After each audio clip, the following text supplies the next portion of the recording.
Esto es Gestoras. El episodio de hoy es en español. Today's episode is in Spanish. You can read an English language transcript of our episode on our website, or you can view it on YouTube with English language captions. El podcast Gestoras te trae conversaciones con gestoras culturales del norte y del sur. Celebramos el trabajo de las gestoras latinas, compartiendo sus historias de éxito, desafíos y aprendizaje. Los episodios alternan entre español e inglés cada semana. Constanza Mendoza es una organizadora cultural, facilitadora y mediadora, con más de 10 años de experiencia en estrategia y pedagogía, trabajo comunitario y planificación interpretativa en espacios culturales. Anteriormente ocupó cargos directivos en el Arts and Business Council de Chicago, el Museo de Arte Precolombino Casa de Alabado y el Instituto de Arte de Chicago, en donde dirigió la investigación fundacional de sus primeras directrices sobre escritura inclusiva. Constanza ha trabajado en múltiples temas sociales, incluyendo descolonización de museos, pedagogías inclusivas y fortalecimiento de prácticas laborales justas para los artistas. Fue seleccionada para participar en el Intercultural Leadership Institute del 2024 al 2025, un programa de liderazgo de un año realizado conjuntamente por organizaciones arraigadas en culturas afro, indígenas y latinas. También fue presentadora invitada en la conferencia Museums Different del 2019, donde participó en conversaciones sobre cómo museos y pueblos indígenas pueden navegar proyectos de colaboración a través de un lente crítico y descolonizador. Recientemente, Constanza fundó Terracota, una agencia que asesora a proyectos de arte y organizaciones socialmente comprometidas en los Estados Unidos y en Latinoamérica. Constanza fundó Terracota con la convicción de que el arte socialmente comprometido puede conducir a crear ciudadanías participativas y cambios sociales profundos. Además de su práctica de gestión cultural, Constanza escribe poesía en verso libre y cuentos cortos que tienen un énfasis en la crisis climática y en sus memorias creciendo en Venezuela entre los 1990 y 2010, bajo los profundos cambios políticos y sociales que trajeron la revolución bolivariana. Hola, Constanza. Hola, Jimena. Yo bien, ¿y tú? Todo bien. Gracias por la invitación. Feliz de tenerte aquí y feliz feliz y agradecida que nos estés dedicando este tiempo y que estés dispuesta a compartir tus experiencias con nosotras. Vamos a empezar por el principio. Vamos a empezar por tu infancia. ¿Sos una gestora cultural de nacimiento o fue algo que te fue llegando a lo largo del tiempo? ¿Cómo eras tú de niña? ¿Y cómo fue la vinculación tuya a las artes de niña? ¿Fue a través de tu familia o a diferencia de tu familia? ¿Cómo fue eso? Cuéntanos un poco. Sí, qué buena pregunta. Sabes que mi acercamiento a las artes ocurrió desde muy temprano. Tengo una tía que es artista. Ella hace escultura.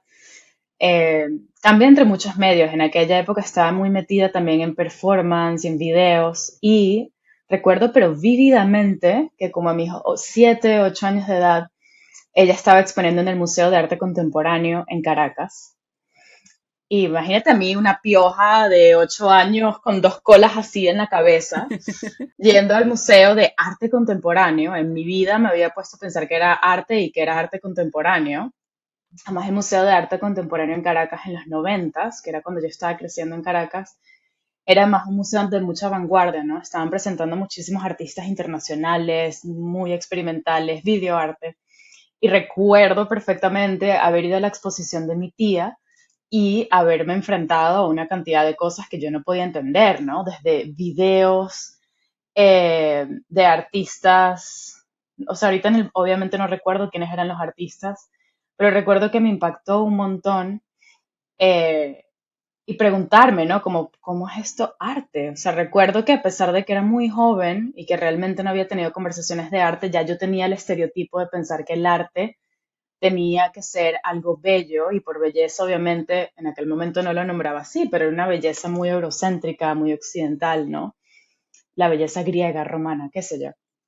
Y haberme enfrentado de tan temprana edad con otros registros de belleza me marcó mucho y recuerdo a mi tía diciéndome como, bueno, es que en verdad el arte no tiene que ser bello para ser arte. Y en aquel momento no entendía la complejidad de eso y no fue hasta muchos años después, ya de haber crecido, de haber ido a otros espacios culturales y artísticos y haber convivido también con artistas que comencé a preguntarme críticamente como que cuál es, si es que hay alguno, ¿no? Algún uso del arte como tal. Y diría que eso comenzó realmente con esa conversación con mi tía y esa visita a temprana edad. Y bueno, a partir, o sea, al lado de eso, como esos acercamientos de arte, siempre me interesó muchísimo pintar, escribir, garabatear cosas. Siento que es algo como muy típico de los niños, pero en mi caso lo utilizaba también como un escape de alguna manera, ¿no? Era más hija única, fui hija única hasta los 10 años. Muchos de mis primos en ese momento estaban comenzando a emigrar de Venezuela, entonces no tenía muchos amigos en la infancia más allá del colegio. Entonces sí, siento que el dibujo y el arte siempre fueron como ese espacio. Así comenzó. Niña solitaria y artista. Algo así. Y a medida que ibas creciendo, cuando pasaste por el secundario y demás, tu idea de carrera, ¿qué era? ¿A qué pensabas que te ibas a dedicar? Sí, a ver, yo estaba convencida que yo iba a ser periodista y comunicadora social. De hecho, yo estudié 2 años de comunicación social y yo estaba convencida, además la escritura siempre me ha gustado. Me di cuenta en la carrera que la escritura periodística como tal, o sea, el oficio del periodista es un oficio que admiro y respeto un montón, pero no era el tipo de oficio de escritura que yo me quería dedicar. Y bueno, eso sumado a otras experiencias de migración. Yo también me fui muy temprano de Venezuela. Yo migré a Francia, de hecho, cuando tenía 20, 21 años. Y cuando llegué a Francia y continué la carrera de comunicación social, me di cuenta que definitivamente no era por ahí. Además que la carrera de comunicación social en Francia era una carrera además muy técnica, mucho de radio y televisión y cómo entender los medios desde las industrias creativas, pero como muy técnicas, no tenía como ese lado quizás un poquito más humanista de filosofía y de literatura que yo había comenzado a ver en Venezuela y dije, no, aquí no es. Y fue de hecho un día tomando una clase de historia del arte que dije, wow, en verdad nunca me había planteado de manera seria, y bueno, esas son otras conversaciones que podemos hablar porque nunca me había planteado de manera seria haberme dedicado al estudio de las artes o al hacer arte, pero fue en ese momento que decidí, después de haber entrado a esa clase, y yo sé que es una casi que romántico, pero en verdad sí fue así, fue después de haber entrado a esa clase que dije, esto es. O sea, era una combinación y a pesar de que hoy en día pienso muy diferente de la historia del arte y podemos hablar de cómo la historia del arte se le enseña en Francia, que tiene sus propios lentes y sesgos, en ese momento era algo que me apasionaba enteramente. Así que no me lo había planteado nunca como algo que iba a hacer y ya fue de grande que decidí hacer como esa transición de comunicación a las artes. A las artes. Y fue una transición que siguió, ¿no? Entonces ahora la transición fue de comunicación a las artes, pero ahora estás en gestión cultural. Y me interesa mucho cómo fue ese camino. Antes de irnos de Francia, que nos vamos a ir en un momento en tu historia, me interesa mucho saber qué otro tipo de diferencias o culturales o de enfoque, con qué te encontraste, que o no te cerraban o que te dieron para pensar en una forma diferente. Sí, wow. Yo diría que, y esto quizás se relaciona un poquito a tu pregunta de antes de cómo pasé de las artes a la gestión cultural. Y es que estudiando la carrera de Historia del Arte en Francia, primero la historia del arte como tal me pareció una carrera como muy estrecha, ¿no? Una carrera, al menos como yo la había practicado y me la estaban enseñando en ese momento en Francia, se dedicaba exclusivamente al estudio de las artes a partir de una historia europea, una supuesta historia universalista, pero que no era universalista, sino que traía un lente muy eurocéntrico, ¿no? Además, excesivamente colonizador, o sea, la idea de que si hay una comprensión de lo que son las bellas artes y aparte de eso no hay bellas artes, eh, haber escuchado realmente microagresiones de muchos profesores alrededor de artes que no eran artes europeas. O sea, yo nunca se me va a olvidar en una clase haber escuchado a un profesor hablar de las supuestas artes prehispánicas, que bueno, ya de por sí los términos que se utilizan en la historia del arte para referirse a las artes son un poquito problemáticos, pero recuerdo a este profesor hablando de las artes prehispánicas y realmente lo que causaba curiosidad acerca, por ejemplo, recuerdo que era una clase sobre, me parece que era arte inca, si no me equivoco, y este era un profesor blanco, francés, cis, ¿no? Que iba como turista a hacer excavaciones arqueológicas una vez al año y súper exótico para él estas aventuras en la jungla. Y por lo tanto experto. Y por lo tanto experto, no, él era experto, o sea, yo no te puedo ni contar, pero era eso justamente el morbo de hablar de las artes no occidentales desde un lente colonizador y exótico además, o sea, había como un exoticismo que lo que hace es que impides ver realmente, primero, cómo se entienden las artes y desde dónde se le ve las artes, y en segundo lugar, seguir reforzando narrativas y estereotipos acerca de las demás. Entonces, volviendo a tu pregunta, y un poco anclada también a la otra pregunta sobre esa transición de carrera, yo me di cuenta en esos 3 años en Francia como el college, lo que llaman aquí en Estados Unidos, o digamos la universidad como tal en Latinoamérica, allá la carrera dura 3 años. Y en esos 3 años salí súper enemistada de las artes o de la historia del arte que me habían enseñado. Y fue en el último año que tomé una clase como de curaduría y museos, una clase de curaduría de museos vista obviamente desde ese mismo lente eurocéntrico, pero que me llamó la atención y dije, wow, realmente siento que es en la socialización, en la mediación y en la pedagogía de las artes que para mí realmente está como el jugo de la experiencia, porque es en esas experiencias pedagógicas y de mediación en donde uno puede realmente hablar de otros temas que no tienen que ver solo con la historia y el arte de lo que pasó, sino temas contemporáneos que se pueden leer a través de la problematización de las artes. Entonces, bueno, esa ya es otra historia. Pero en cierta forma estabas construyendo sobre tu formación, ¿no? Como que cada una de estas cosas que habías estado Sí, aprendiendo era un ladrillo más en lo que estabas construyendo. No es que la carrera de comunicación la hiciste, la dejaste y no te sirvió nunca más, sino que te dio un lente y te exacto. ayudó a informar el siguiente paso. Y historia del arte, por el efecto que tenía y por tus conocimientos, te diste cuenta de que faltaba o qué otras posibilidades existían, ¿no? Dentro. Exacto. Bueno, y te fuiste a Ecuador, de ahí, de Francia a Ecuador no es un camino muy común, ¿no? La carrera. Salí de Venezuela, me fui a Francia a estudiar comunicaciones, historia del arte y ahora aquí estoy en Ecuador. ¿Cómo fue la ida a Ecuador y qué fue lo que estuviste estudiando ahí y con qué te encontraste? Sí, bueno, de hecho, eso es una historia bastante particular porque recuerdo que me había graduado de la carrera de Francia. Estaba ante la pregunta de, bueno, ¿aplico maestrías? ¿No aplico maestrías? Quería hacer mediación cultural, que la carrera de mediación cultural en Francia es una carrera sumamente competitiva, sumamente, sí, como demandada, y en las maestrías aceptan a muy pocas personas. O sea, uno pasa de una escuela universitaria, digamos, ¿cómo se dice? Como la primera carrera de 200 personas a pasar luego a una maestría de 20.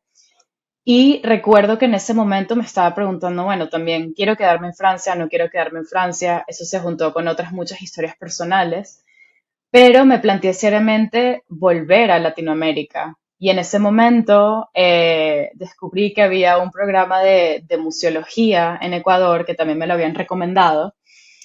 Y me llamó muchísimo la atención, porque además primero era, bueno, la Universidad Andina Simón Bolívar en Quito, en Ecuador, era además un programa que en ese momento se estaba presentando como especialización, en este momento ya tienen la maestría como tal, pero era una especialización de un año en donde se hablaba de museología como tal, pero una museología que además traía pensadores que no tenían nada que ver con los pensadores y la academia francesa que yo venía viendo. O sea, esto eran pensadores de lo que se puede llamar el Global South, ¿no? Del sur global, muchísimos pensadores latinoamericanos y latinoamericanistas, y con un lente de colonial. Y eso era lo que me llamaba la atención. Entonces, para mí fue un cambio radical realmente, porque si bien en los primeros 3 años de Francia había comenzado a vivir algunas experiencias que yo no tenía los nombres para poderlas entender, que era, hoy en día entiendo que es colonización y racismo, y entiendo que también tiene que ver con eurocentrismo que obviamente cae bajo la colonización,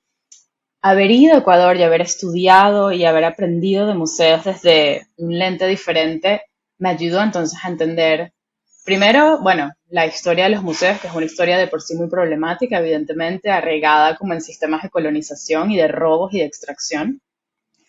Y poder hablar de esas cosas de manera crítica, además desde Ecuador, desde América del Sur, para mí fue, wow, fue una experiencia radical realmente, fue una experiencia súper radical y además una de las cosas que esa especialización me ayudó a entender fue también la mediación comunitaria y es desde dónde se hace y desde dónde se produce arte o experiencias culturales y la importancia de comenzar a tejer procesos horizontales también de creación cultural, ¿no?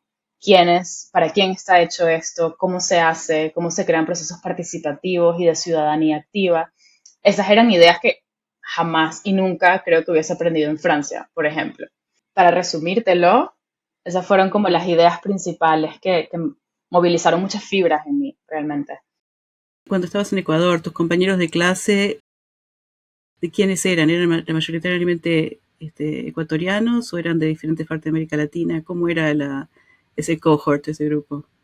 Sí, la verdad es que eran todos de Ecuador, todos además gente que tenía años trabajando ya en museos, muchísima gente comprometida con el quehacer museístico, amigos queridísimos todavía, eh, de todo, ¿no? Tenía amigas que se estaban haciendo preguntas sobre mediación comunitaria. En Quito hay una escuela de mediación comunitaria muy fuerte que comenzó, wow, hace un tiempo ya, pero creo que hace poco fue como el aniversario oficial de los 10 años de uno de los programas de mediación comunitaria más importantes en el Museo de Arte Contemporáneo y en la Fundación Museos de la Ciudad. Y sí, la mayoría eran personas que además traían ya experiencia y años laborales, entonces eso también enriquecía muchísimo las conversaciones.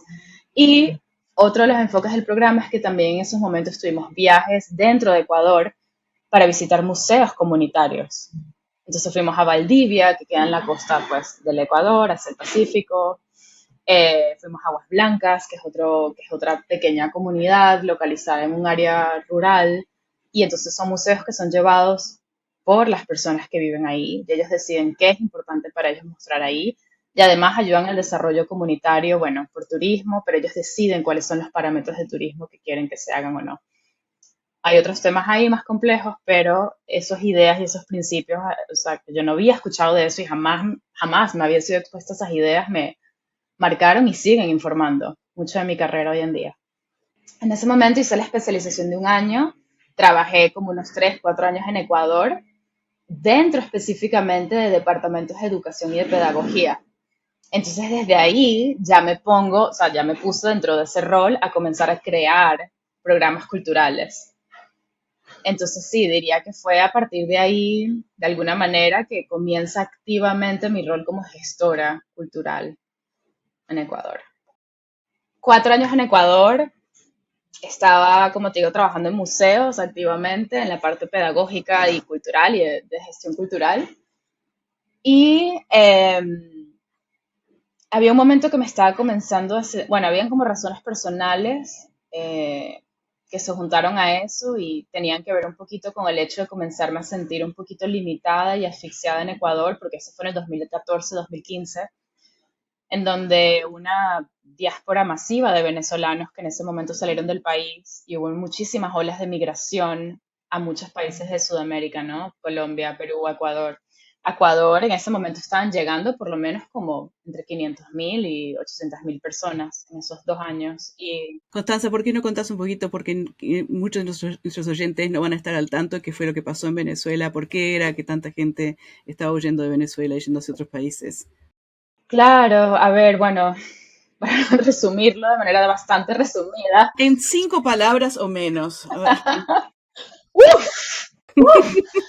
Bueno, en ese momento están, bueno, el expresidente de Chávez en ese momento, que era Hugo Chávez, murió en el 2013 y se nombró un nuevo presidente que era Nicolás Maduro, que sigue siendo presidente de Venezuela. Y hubo una depreciación, bueno, más que una depreciación, una crisis económica fatal por varios factores internos de administración en Venezuela, pero también factores externos como sanciones de Estados Unidos, muchísima corrupción y mala administración, y comenzó a haber, bueno, además de eso también había un mercado de moneda y de cambio de moneda que afectó muchísimo, y bueno, más las sanciones de Estados Unidos afectaron muchísimo a la economía local y se está comenzando a ver de manera más pronunciada la falta de alimentos y de bienes de primera necesidad en Venezuela y eso, bueno, llevó a muchísima gente a tener que irse del país y lo estoy resumiendo bastante y lo estoy simplificando bastante. Así que tú en Ecuador te estabas encontrando con muchos de tus compatriotas. Sí, muchísimos. Y claro, el problema, bueno, sí, digamos que había una ola masiva de muchísimos venezolanos que están llegando y con eso también se comenzaron a producir eh, muchísimos actos de xenofobia en Ecuador. Había una xenofobia bastante grande en ese momento. Hay que entender también que hay unas diferencias culturales muy importantes. O sea, muchos de los venezolanos que, que venían a Ecuador eran venezolanos como de la costa caribeña, la mayoría, otros también del occidente y el oriente del país, pero hay una cosa entre la cultura caribeña y andina, y Quito siendo una ciudad andina, ¿no? Que creo que también hay como bastantes cuestiones culturales que afectan la interpretación de muchas cosas, pero bueno, además de eso también choques culturales por otras cuestiones y, en fin, o sea, también muchísimas narrativas oficiales alrededor de la criminalidad en Ecuador y cómo antes supuestamente era un país perfecto y empeoró de un día para otro por culpa de los venezolanos y los inmigrantes y típicas narrativas, ¿no? De xenofobia que no solamente son típicas de que están pasando en ese Ecuador, sino son típicas de otros movimientos masivos de inmigración y de refugiados, ¿no? Sí. Pero en ese momento yo sí comencé a sentir, me comencé a sentir estancada profesionalmente porque además la economía en Ecuador también estaba en ese momento comenzando a decaer pronunciadamente y estando en un sector de artes y culturas sentía por un lado que me estaba quedando estancada y que por otro lado eh, no me sentía segura y más a gusto en ese país. Y esto lo digo también teniendo en cuenta que yo tengo el privilegio de tener una piel blanca y ojos claros y entiendo que esos privilegios también me ponen en una situación en la que quizás no puedo sentir el mismo riesgo que personas que tengan otras identidades y otros colores y razas, pero en ese momento sí recibí muchísimos comentarios xenófobos, muchas microagresiones y hubo un momento en el que dije, no siento que esto sea sostenible en el tiempo, o sea, no me veo además haciendo ya vida en Ecuador y me estaba interesando dedicarme ya, después de haber pasado por la gestión cultural y la programación, me estaba comenzando a interesar mucho cuestiones de liderazgo y organizacionales. Y con eso me refiero a cómo se mantiene y se lleva una institución cultural, desde cuestiones de estrategia hasta cuestiones de financieras, un poquito menos en verdad, pero más como de la estrategia del liderazgo. Y eso era porque había trabajado en un museo del que aprendí muchísimo, pero el que también habían bastantes problemas internos que tenían que ver con liderazgo. Y me comencé a preguntar de manera muy seria, wow, ¿qué significa crear sistemas y ecosistemas institucionales que sean saludables y que sean sostenibles en el tiempo, ¿no? Y cómo se habla de retención de gente y de talento y cómo creamos esos sistemas saludables realmente de convivencia. Y más allá de tener un propósito y una misión y una visión clara, obviamente hay que tener otras condiciones que ayuden a que esto pase. Y en ese momento me dije a mí misma, bueno, tengo todos mis 20 años como que moviéndome, siento que quiero ya una estabilidad y quedarme en un lugar. Esto fue, ya tenía como 28 años, me parece, en ese momento que decidí migrar a Estados Unidos y dije, bueno, eh, me llamaba mucho la atención Chicago como ciudad y me llamaba muchísimo la atención la carrera de Administración de Artes en la Escuela de Arte de Chicago. Eh, y podemos hablar de eso en un ratito, pero en ese momento decidí que quería mudarme de manera pues, permanente a Chicago. Y bueno, eso ya es otro tema de muchos ajustes financieros y de muchas preguntas muy reales sobre documentación y papeles y muchos de los temas que creo que muchas de las personas que emigramos a Estados Unidos pues pasamos por esas, ¿no? Y mucho de tu trabajo está centrado sobre la idea del liderazgo cooperativo, ¿no? ¿En qué consiste el liderazgo cooperativo? ¿Qué es eso? Y cómo lo encarás tú? Quiero hacer aquí como una distinción muy importante. Una cosa, o como lo veo yo, el liderazgo cooperativo, eh, en Estados Unidos al menos, y eso lo quiero contextualizar, la manera en que yo he visto cooperativas trabajar, tienen una estructura completamente diferente de gestión y de propiedad, ¿no? En el sentido de que las cooperativas son llevadas por miembros que son trabajadores, lo estoy diciendo de manera muy general, y se reparten equitativamente los bienes de la compañía, pero además eso también hace que la manera en que se toman decisiones, la manera en que se construyen principios de horizontalidad y de acuerdo son diferentes a cuando tienes organizaciones tan jerárquicas verticalmente, en donde tienes Ujú. director, la junta directiva, departamentos, que además generalmente los departamentos son así, como burbujitas que trabajan entre Sí. ellas sin muy poca cooperación. Y cuando se trata más de liderazgo, hay muchísimos principios de las cooperativas que me llaman mucho la atención, que tienen que ver justamente con cómo se toman decisiones, cómo se entiende el liderazgo, cómo se entienden roles y responsabilidades además, y cómo creas esos sistemas que sean transversales de comunicación entre personas sin depender en esos departamentos como súper pequeños. Y eso lo que hace al final es que crea Ujú. primero un ecosistema como de más interdependencia, en donde comienzas a darte cuenta cómo tu rol se comparte o depende, o también crea, sí, como estructuras en las que tienes que pensar de manera más sistémica sobre cómo tu rol es tan importante y el de los demás también para poder mantener la visión de ese lugar. ¿Qué fue lo que te aportó una educación formal en gestión cultural y qué cosas fue qué pensamientos te provocaron? Creo que la maestría de Administración de Arte está muy arraigada, evidentemente, en el contexto de cómo funcionan las non-profits, ¿no? Las organizaciones sin fines de lucro en Estados Unidos. Wow, o sea, eso también fue un cambio radical porque como operan las non-profits y como operan generalmente las sin fines de lucro en Estados Unidos, hay como varias estructuras de poder muy grandes que yo no había visto hasta ese momento en Latinoamérica o incluso en Francia, ¿no? En Francia es un lugar en donde mucho el financiamiento a instituciones de arte son o privados o públicos.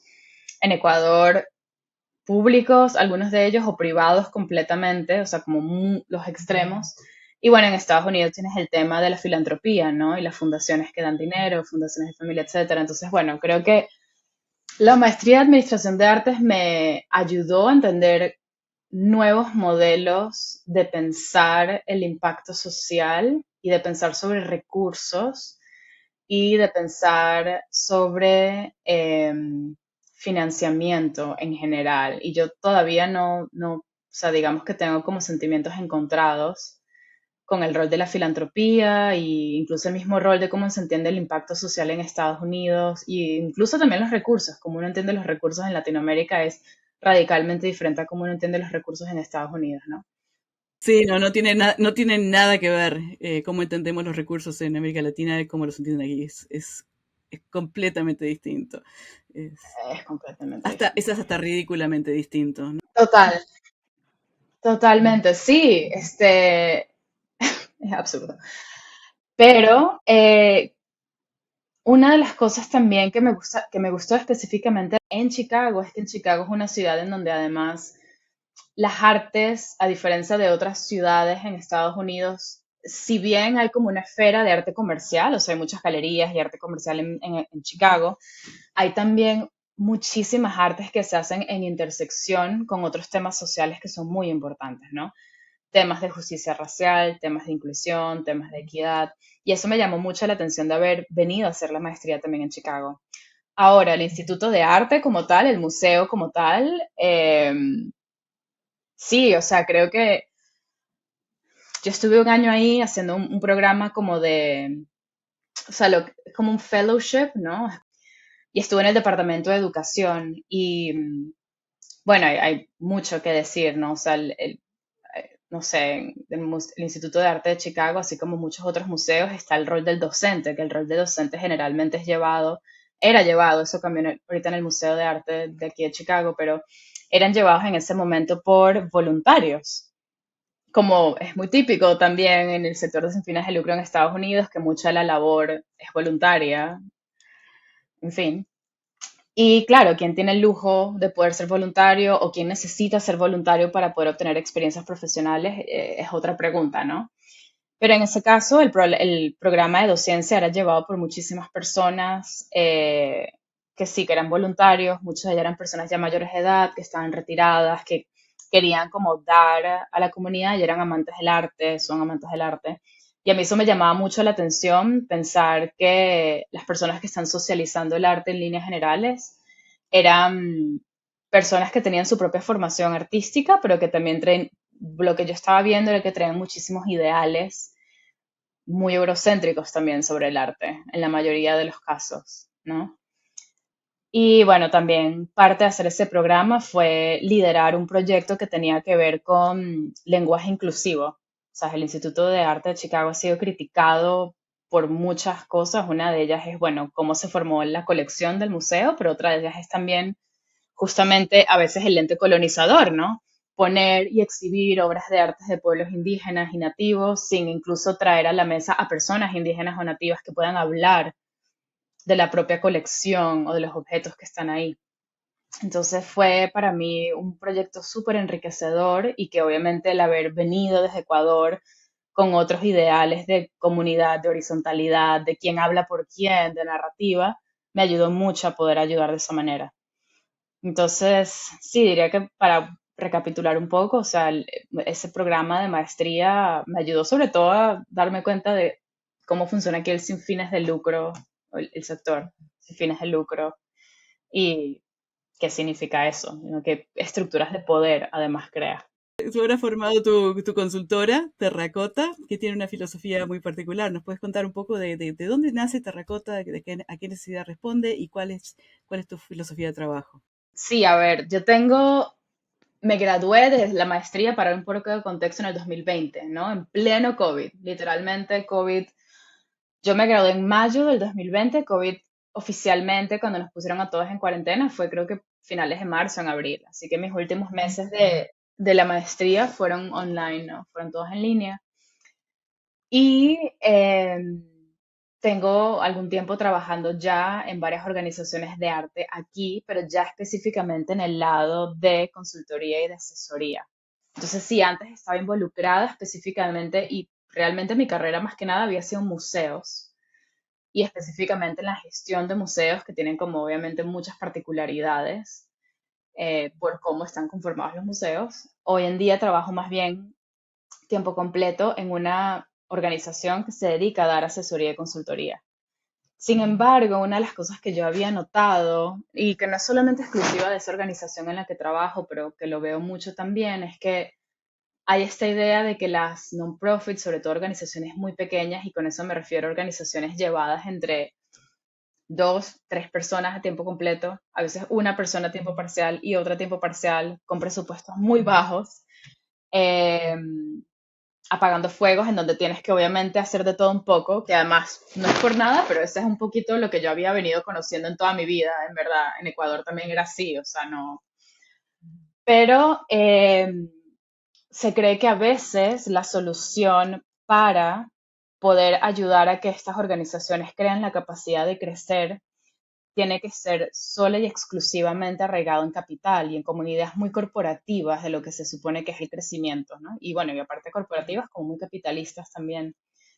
Y si bien evidentemente es claro, y sobre todo ahorita en el 2023 que estamos grabando esto, sobre todo si es cierto que también se necesita el capital de dinero para poder hacer crecer algunas de estas organizaciones, lo que también a mí me llama mucho la atención es de dónde viene ese capital y cómo se forma ese capital.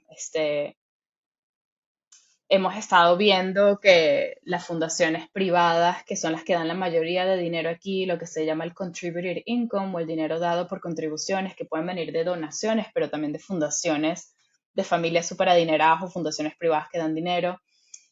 Tener ese sistema de dependencia, como esa relación de dependencia cuando eres una organización pequeña, puede ser muy problemático porque primero son las mismas fundaciones las que te están diciendo cómo tienes a veces que gastar ese dinero o a veces no, te encasillan en cuestiones hoy en día de cuestiones de diversidad, equidad e inclusión y con encasillar quiero como que ser muy sutil con eso porque hay a veces como un lente, una falta de lente interseccional a cómo se entienden las identidades en Estados Unidos, que al vez de complejizarlas y verlas desde quizás un lente más real, termina siendo como un enfoque muy instrumentalista, ¿no? En donde tienes que ser de tal identidad o de tal o de cual y no hay más que eso para que nosotros te podamos dar dinero. Entonces eso también pone a muchas organizaciones en una posición en la que quizás si no se identifican de esa manera no van a recibir el dinero. Entonces, por dar un ejemplo. Pero para mí era fundamental, además, no solamente pensar en esas estructuras de dinero y de dónde viene el dinero y los recursos, etcétera, pero también en liderazgo. Y a mí particularmente, un tema súper importante para mí es el tema de justicia social y cómo el arte y las culturas o la gestión cultural pueden utilizarse como un vehículo de justicia social. Y eso es, de nuevo, como un valor muy marcado en mí y Terracota nace desde ahí. Terracota nace primero desde el querer apoyar a organizaciones y artistas que estén trabajando desde un lente de justicia social y en segundo lugar, apoyar con asesoría y acompañamiento sostenido en el tiempo. Otra de las cosas que también me he dado cuenta es que muchas organizaciones aquí trabajan de mucho, o sea, trabajan mucho de te ayudo una vez y ya, y perfecto, pero cuando tienes organizaciones pequeñas de arte, el ayudarte una vez no funciona. Hay mucho de implementación y mucho acompañamiento que ayuda a tener a alguien ahí, ¿no? Entonces, Terracota nace también desde ofrecer como un acompañamiento más sostenido a organizaciones pequeñas y específicamente en temas de estrategia, de programación cultural y de lo que se llama aquí como el community outreach o engagement, que como yo lo veo es más como cómo se crean procesos horizontales y de participación ciudadana ante ciertas comunidades y ciertas poblaciones. Constanza, tú hablabas que el sector sin fines de lucro en Estados Unidos está muy encasillado por lo que las fundaciones eh, entienden, ¿no? Por una organización que o es digna de fondos o que califica como para obtener fondos. Muchas veces eso no es el caso de las organizaciones pequeñas, que no tienen acceso, como decías tú, a cierto tipo de fondos y cierto tipo de apoyos. ¿Podés contarnos un poco más de eso, de cuál es la falta de conexión que tú ves entre el dinero que hay en las fundaciones, las posibilidades que hay y las organizaciones pequeñas, y qué es lo que las organizaciones pequeñas más precisarían en términos de apoyo que hoy por hoy no existe? Sí, wow, hay bastante, sí, es un tema complicado y hay mucho que decir porque, por un lado, y para dar un contexto, ¿no? Y un escenario más grande, y voy a hablar específicamente de Chicago, que es lo que más conozco, pero tiene fundaciones en artes y cultura, ¿no? Fundaciones que apoyan artes y cultura. Y dentro de esas fundaciones tienes también como lineamientos ideológicos muy distintas entre ellas. Tienes fundaciones que apoyan las artes por las artes desde un término muy técnico y mucho de maestría y la disciplina del arte y la instrucción del arte. Tienes fundaciones que más bien están más enfocadas en apoyar a organizaciones indígenas, afros o latinas específicamente y es su manera de redistribuir riquezas a poblaciones que han sido históricamente diezmadas, o sea, de las cuales han extraído muchísimo dinero y fondos y recursos. Y cómo el sistema funciona generalmente es que tienen estos, los llamados grants, ¿no? O subvenciones. Depende de cada organización y fundación cómo lo prefieran hacer, pero generalmente cada año hay ciclos de financiamiento con diferentes tipos de prioridades y diferentes tipos de lineamientos. Entonces, por dar un ejemplo, no sé, hay organizaciones que lo hacen por proyecto, ¿no? Es muy típico dar subvenciones por proyectos. Entonces, por ejemplo, quieres apoyar a un proyecto específico nuevo, aplica esta fundación y el proyecto puede ser, yo no sé, queremos hacer una exposición de arte en tal comunidad, buenísimo. Lo que está pasando ahorita en el 2023, sobre todo con organizaciones pequeñas de arte, es que uno, el tiempo y la labor que toma para preparar y aplicar a estas subvenciones es enorme. Y te lo digo yo también porque yo apoyo a varias organizaciones también con esta escritura de subvenciones o aplicaciones a subvenciones. Y es una labor enorme porque no solamente tienes que preparar un caso sobre la organización y la visión y su misión de financiamiento, sino que además tienes que demostrar cómo esas organizaciones pequeñas tienen la capacidad para recibir el dinero y sustentar ese crecimiento, ¿no? Y poder sostener la labor de la organización. Y los procesos de aplicaciones toman mucho tiempo, son muy complicados y ni hablemos de a nivel federal, ¿no? El National Endowment for the Arts, National Endowment of the Humanities, son procesos además muy técnicos, con muchísimas pequeñas notas y pies de página, o sea, en fin. Em, es cierto que muchas de estas fundaciones han estado preguntando de manera más crítica cómo cambian sus prioridades de financiamiento y cómo hacen los procesos de aplicación para que sean menos engorrosos y menos demandantes. Pero la realidad es que muchas organizaciones pequeñas de arte ni siquiera tienen una persona a tiempo completo o a tiempo parcial que las ayude a recaudar y aplicar a estas cuestiones. Entonces ves generalmente que el director artístico, el que hace marketing, el que sea, tiene que además dedicarse a esta otra labor que es bastante demandante y dura todo el año. O sea, realmente es cierto que hay como ciclos de aplicaciones que son más fuertes que otras durante el año, pero en líneas generales siempre tienes que estar haciendo algo. Y eso solamente es cuando estamos hablando de contribuciones de dinero por medio de fundaciones. Olvídate de fundraising, olvídate de otros tipos de financiamiento que no sean por subvenciones. Entonces, ¿qué pasa? No hay muchos grants, aunque ya está comenzando un poquito a cambiar eso, pero no hay muchas subvenciones que sean para presupuestos de operaciones. Entonces, yo tengo que aplicar con un proyecto de programación porque uno de los mitos más grandes es que también en las non-profits tu programación es lo que te ayuda a cumplir tu misión, ¿no? Recordemos que también todo el non-profit es muy, en inglés diríamos como mission centric, ¿no? Como muy centradas a la misión, que sí, evidentemente la misión es muy importante, pero si no creas la capacidad de operaciones y de presupuesto para poder hacer la misión, no vas a ni siquiera poder hacer el programa. Entonces, bueno, en los últimos años las fundaciones han tratado primero de no limitar el uso del dinero, porque era muy típico que uno viese fondos que eran restringidos y otros que eran no restringidos. Eso ha cambiado un poco últimamente porque por fin se han dado cuenta estas personas en estas torres de marfil que, bueno, a lo mejor no ayuda tanto dar dinero restringido, Sí, sino lo que importa es apoyar a las organizaciones. Entonces eso ha cambiado un poco, pero en líneas generales hacen falta más programas de operaciones generales para crear esa capacidad. sí. Para mí es bastante irónico que lo que provocó ese cambio en las fundaciones del tipo de financiamiento fue el COVID, la pandemia del COVID de tener que cerrar, que colocó a las instituciones grandes y tradicionalmente financieramente más robustas en una posición muy similar a la de las instituciones pequeñas, ¿no? Y recién ahí es que las fundaciones dicen, ah, ok, tenemos que apoyar costos operativos para todos, ¿no? Pero si no hubiera sido porque las organizaciones culturales, las grandes, se encontraban en peligro, seguiríamos dentro de los programas perdón, dentro del financiamiento por programa, ¿no?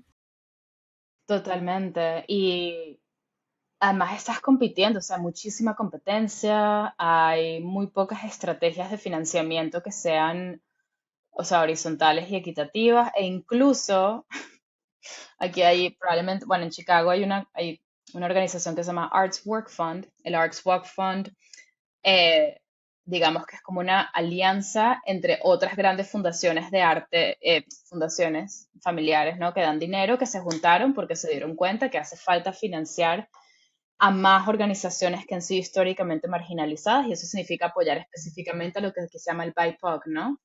Personas de color e indígenas. Entonces, se juntaron todas estas organizaciones para tratar de manera más equitativa y horizontal dar fondos, pero siguen todavía ciertos lineamientos y ciertos estereotipos de cómo sean esos fondos. Y ciertamente ellos han tratado un poco de movilizar eh, la cuestión y al vez de pedir como reportes, porque esa es otra, ¿no? Una cosa es mandar el grant, la aplicación, pero otra cosa son los reportes, ¿no? Que tienes que cada cuánto reportar cómo has estado usando el dinero, cuál es el impacto que has tenido, cuál es no sé qué.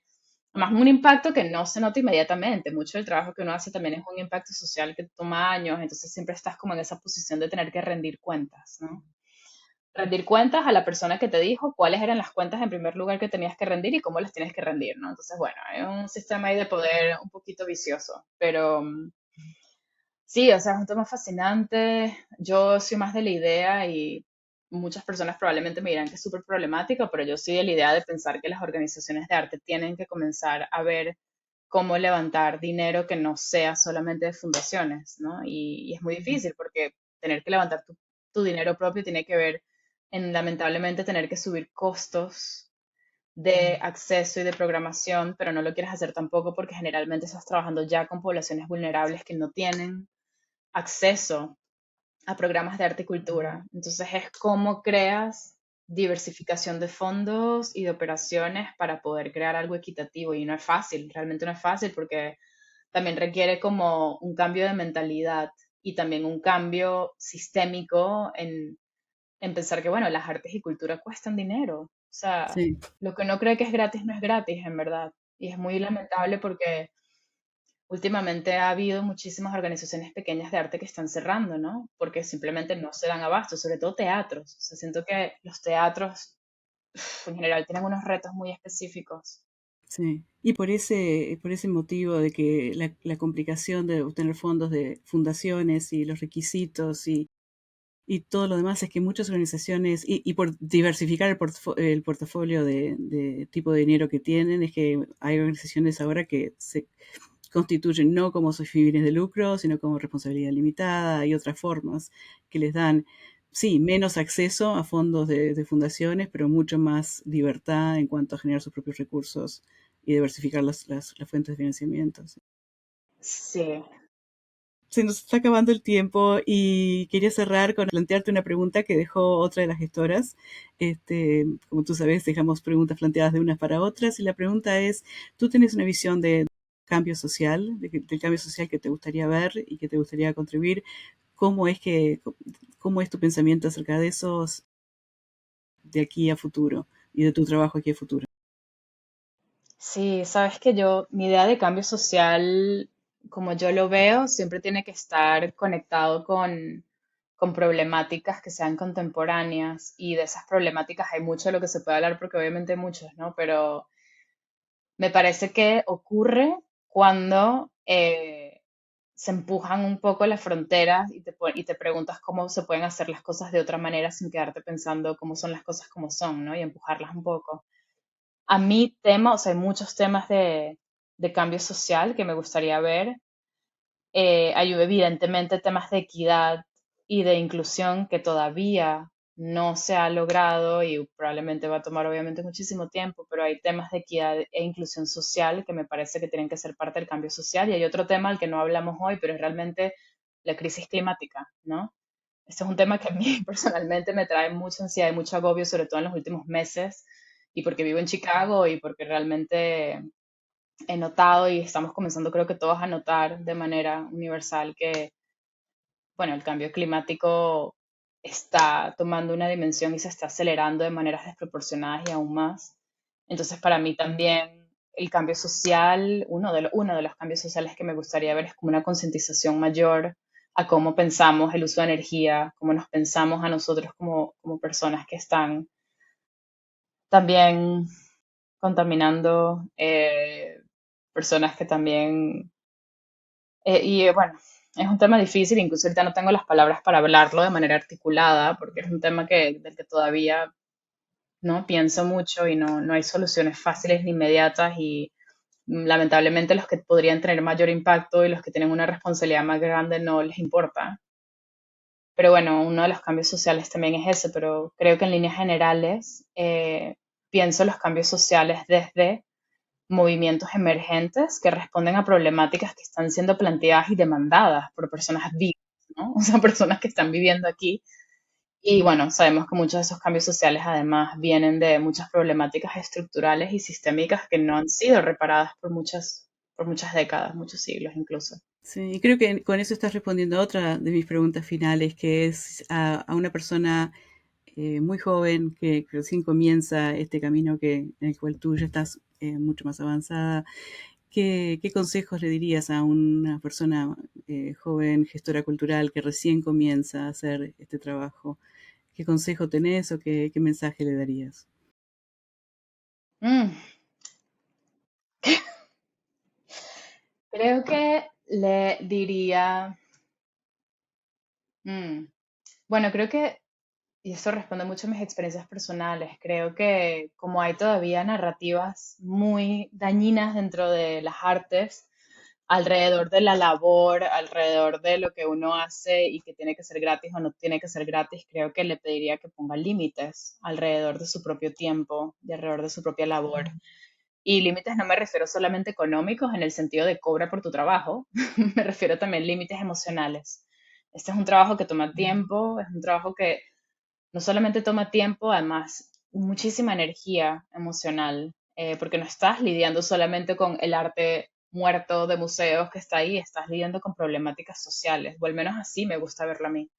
Cuando uno está hablando de, yo no sé, el legado artístico de tal o tal artista o de tal movimiento, uno realmente no está solo hablando de la vida de ellos, estás hablando de luchas y de ideologías y de causas que son mayores a sus propias vidas y que por ende también nos tocan y nos afectan a nosotros. Entonces es un trabajo de mucha pausa, de muchos límites emocionales y de también aprender a priorizar la pausa y el descanso, que también es una de las narrativas emergentes que estoy comenzando a ver y que evidentemente no van a venir, que no han venido de narrativas dominantes, sino de otros grupos que han sido también marginalizados y se están dando cuenta que el descanso es importante, pero en fin.